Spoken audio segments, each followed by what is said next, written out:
I think that the interesting part of being a magazine photographer is the fact that, generally speaking, or at least in what I do in celebrity photography, you're sent to photograph someone that you've never met, that basically you really don't know very much about personally. You just know their PR or their hype, or etc. And sometimes it's bad, sometimes it's good, but frequently they are not going to turn out to be at all what you anticipate.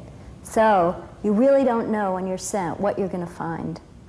And not only that, you don't know what conditions you're going to find. Are they in a good mood, a bad mood? Do they have pimples? Are they in a rush? Are they being harassed by somebody else? Are they on a movie set with demands on their time? Are they going to like you? Are they not going to like you? Are they going to like your photography? They hate your photography. They don't like your magazine. The last time they were in the magazine, they were not happy being in that magazine. You just don't know what you're going to find when you get there. And yet, given all of these variable circumstances, your job is to try to find out something about the people that is true, that's honest, that's interesting, and that will reveal something about those people to millions of people who might never get the opportunity to meet them, but who would like to know more about them. The challenge of magazine photography is to be able to get such an image or such a picture, given any of the circumstances that I described, plus more, plus ones you never even dreamed of, plus ones nobody could ever have dreamed of, you know, even if you thought of everything that could possibly go wrong. You have to do a sunny shot, it pours. You have to do an indoor shot, they're outdoors all day. You want to do an outdoor shot, they're indoors all day. In the Don Johnson picture that I did in Miami, he was on call for Miami Vice and was trying very hard to find the time in between the heavy shooting schedule so that I could do some pictures of him. And I was all set up. I had setups everywhere. I had a setup in the lobby of the hotel near the beach where he was shooting, a studio setup with strobes and seamless paper to shoot a magazine cover. I had another setup with another group of people set up at the swimming pool with strobes, cameras, and the bubble machine that you see to create the bubbles.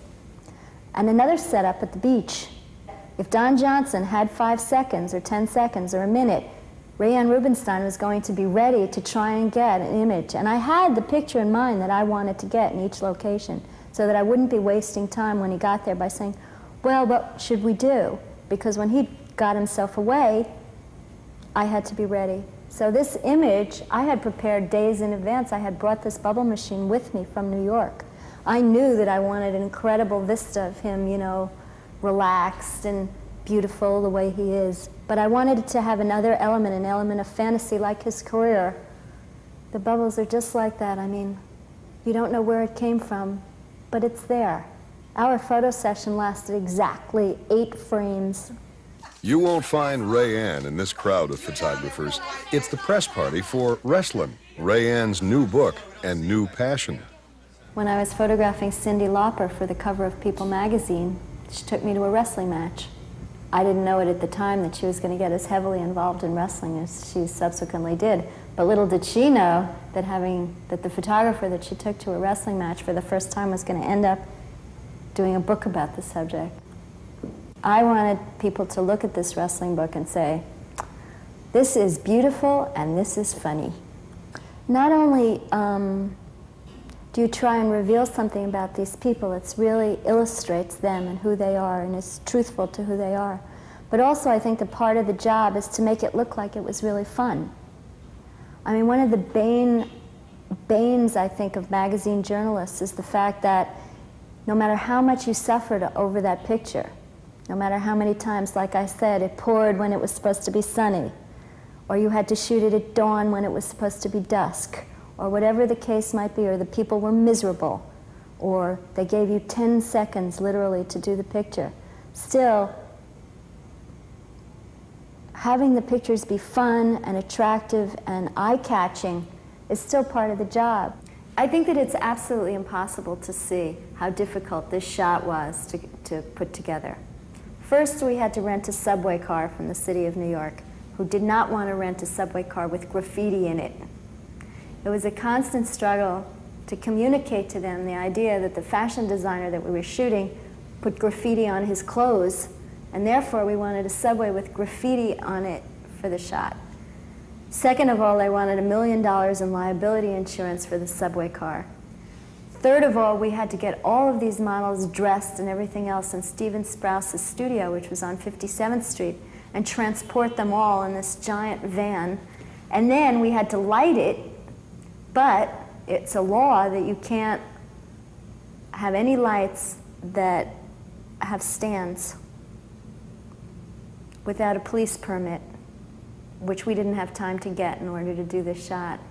So we had assistants carrying lights in their arms that should have been put down, thousands of models who were graffitiing the subway car at the same time as they were posing for pictures. Police telling me that if models didn't stop graffitiing the subway car, they would arrest me. Every strange creature from the netherworld that ever lived gathering, a riot starting, the police coming, assistants wandering around, all to get this shot, which I think was absolutely worth it. The goal isn't simply to come back with a picture of a star. The goal really is to come back with an image that will last, that signifies the time that it was taken and encapsulates the person that it was taken of.